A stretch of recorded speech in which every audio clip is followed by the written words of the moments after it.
Party के MLC Shahnawaz Khan जी हमारे साथ हैं। शाहनवाज भाई, जो नतीजे आए हैं अभी कुछ राज्यों के, तो उसको कैसे देखते हैं? देखिए, चुनाव में कोई हारता है और जीतता है, लेकिन मेरा जो पर्सनल राय है कि जब चुनाव के नतीजे आए तो कहीं ना कहीं अपनी कमियों पे तो ध्यान देना ही चाहिए। उसके साथ साथ जो दूसरे की स्ट्रांग पॉइंट्स हैं जी। जो उन्होंने की है उनको अपनाना चाहिए।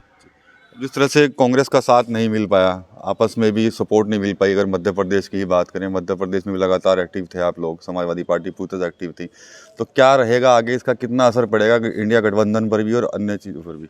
देखिए, जितना जितना हमें मालूम है या जितना हमें पार्टी द्वारा पता चला है, माननीय राष्ट्रीय अध्यक्ष जी ने आखिरी वक्त तक इस चीज़ का इंतज़ार किया कि गठबंधन हो। जी। लेकिन वो क्या कारण रहे, क्योंकि बहुत बड़े लेवल की बात है, वो हमें मालूम नहीं। लेकिन हमारी पार्टी का पहले से स्टैंड क्लियर था कि जो हमारा गठबंधन राष्ट्रीय अध्यक्ष जी जिस तरीके से देख रहे थे, वो गठबंधन एक स्टेट का गठबंधन नहीं था। नाम इंडिया रखा गया है तो गठबंधन ऑल ओवर इंडिया है।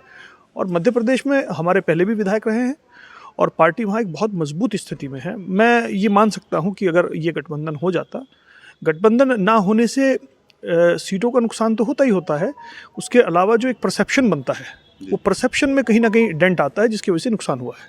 ठीक है, तो सर 2024 में क्या कोई स्ट्रेटजी रहने वाली है समाजवादी पार्टी की, कि कांग्रेस के साथ ही रहेंगे, फिर अलग ही चुनाव लड़ेंगे भी आप लोग? देखिए साहब, ये फैसला तो करेंगे हमारे राष्ट्रीय अध्यक्ष जी। और हमारी पार्टी। जी।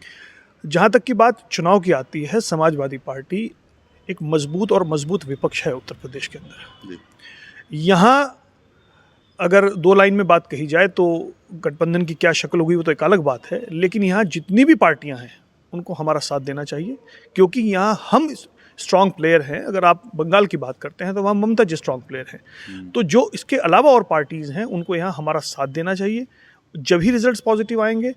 और अगर यहाँ हम सिर्फ इस बात को, और हमारी जो ताकत है और जो समाजवादी का विपक्ष का यहाँ रुतबा है, अगर उसको कोई अंडरमाइन करेगा तो फिर नुकसान होगा। जैसे बसपा भी अलग हो चुकी है, बसपा तो कह ही रही है कि हम गठबंधन में लड़ेंगे, तो क्या बसपा को भी साथ में आना चाहिए, मिलना चाहिए आप लोगों से? देखिए, हमने पहले भी गठबंधन किए हैं जी।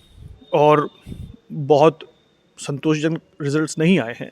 जी। अगर आप मेरी अकेले की बात करें और मेरी अपनी राय पूछें एज ए समाजवादी विधायक, तो मैं बहुत क्लियर कहूँगा कि समाजवादी अपने आप में एक बहुत मजबूत पार्टी है और हमें चुनाव अकेले लड़ना चाहिए। ये मेरी अपनी पर्सनल सोच है। इसके अलावा जो भी पार्टी का फैसला होगा वो हमारे सर माथे। राकेश टिकैत कल सहारनपुर आए थे और कह रहे थे कि समाजवादी पार्टी में तो अभी टूट और होगी, देखने को अब राकेश टिकैत जी को ज़्यादा पता होगा। जी। अब उनकी बात का जवाब मैं तो नहीं दे सकता। जी। हो सकता है उन्हें कोई ऐसी खबरें हों उनके पास हो।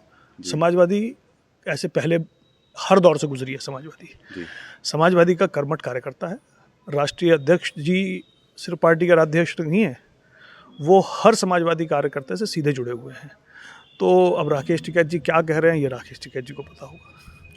तो ये थे शाहनवाज खान, जो समाजवादी पार्टी के एमएलसी हैं। उन्होंने मध्य प्रदेश जो चुनाव के जो नतीजे आए हैं उस पर भी अपनी राय की। इसके अलावा 2024 में गठबंधन को लेकर जो कुछ भी चल रहा है उस पर भी इन्होंने अपनी प्रतिक्रिया दी है। TV9 यूपी के लिए सहारनपुर से विकास कपिल।